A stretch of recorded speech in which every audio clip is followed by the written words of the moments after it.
कहानियाँ। प्यारे बच्चों, कहानियाँ सुनना तो आपको यकीनन अच्छा लगता है। आप एक दूसरे को अच्छी अच्छी कहानियाँ सुनाते भी होंगे। आइए हम आपको बताते हैं कि एक अच्छी कहानी कैसे लिखी जाती है। कहानी लिखने के चंद उसूल। कहानी हमेशा गुजरे हुए ज़माने में लिखी जाती है। कहानी बहुत लंबी न हो।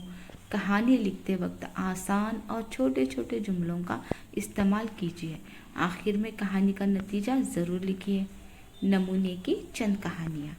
सोने का अंडा, नाइत्तफाकी का अंजाम, चालाक लोमड़ी, इत्तेफाक में बरकत।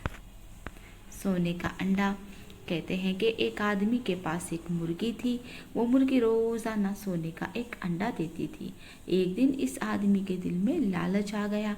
इस बेवकूफ़ आदमी ने सोचा कि क्यों न मैं सारे सोने के अंडे एक ही दिन में हासिल कर लूं। चनांचा इसने मुर्गी को पकड़ा और इसे छुरी से ज़ुबाह कर डाला।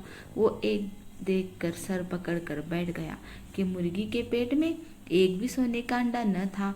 बच्चों, हमेशा याद रखिए, लालची इंसान हमेशा नुकसान उठाता है। नतीजा, लालच बुरी बला। चालाक लोमड़ी। एक कौवा अपनी चोंच में पनीर का टुकड़ा पकड़कर दरख्त की एक शाख पर बैठा था ताकि पेट भरकर उसे खाए। वहां से एक चालाक लोमड़ी का गुजर हुआ। इसका दिल ललचाया कि किसी तरह वो पनीर का टुकड़ा खा ले। चनाचा इसने एक तरतीब सूझी। वो कौवे की तारीफें करने लगा। कौवा अपनी तारीफें सुनकर बहुत खुश हुआ। लोमड़ी बोली, कौवे मियाँ, तुम तो बहुत ही प्यारे हो और तुम्हारी आवाज़ तो बहुत ही सुरीली है। आज मुझे अपनी सुरीली आवाज़ से कोई गीत सुना दो। कौवा अपनी तारीफ पर फूले न समाया, झड़ गाने के लिए तैयार हो गया। जैसे ही गाने के लिए इसने अपनी चोंच खोली, पनीर का टुकड़ा जमीन पर गिर गया। लोमड़ी ने झट पनीर का टुकड़ा मुंह में डाला और भाग गई। कौवा अपनी बेवकूफ़ी पर बेहद पछताया। नतीजा, खुशामद करने वालों से बचना चाहिए। ना इत्तफाकी का अंजाम। किसी जंगल में दो मोटे ताजे बैल रहते थे। इनमें बहुत गहरी दोस्ती थी और दोनों मिलजुल कर रहते थे। एक दिन दोनों जंगल में हरी हरी घास खा रहे थे कि वहाँ एक शेर आ निकला। वो भूखा शेर एक बैल पर झपटा तो इन्होंने मिलकर इस शेर का मुकाबला किया। शेर डर कर भाग गया।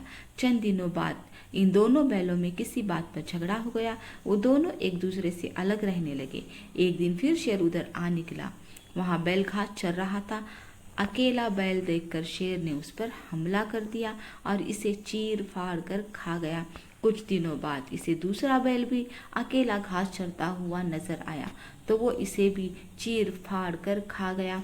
देखा बच्चों, दोनों बैलों को अपनी नाइत्तफाकी की कितनी बड़ी सजा मिली। नाइत्तफाकी। नतीजा, नाइत्तफाकी का हमेशा बुरा अंजाम होता है, या जो मिलजुल कर नहीं रहते हमेशा नुकसान उठाते हैं।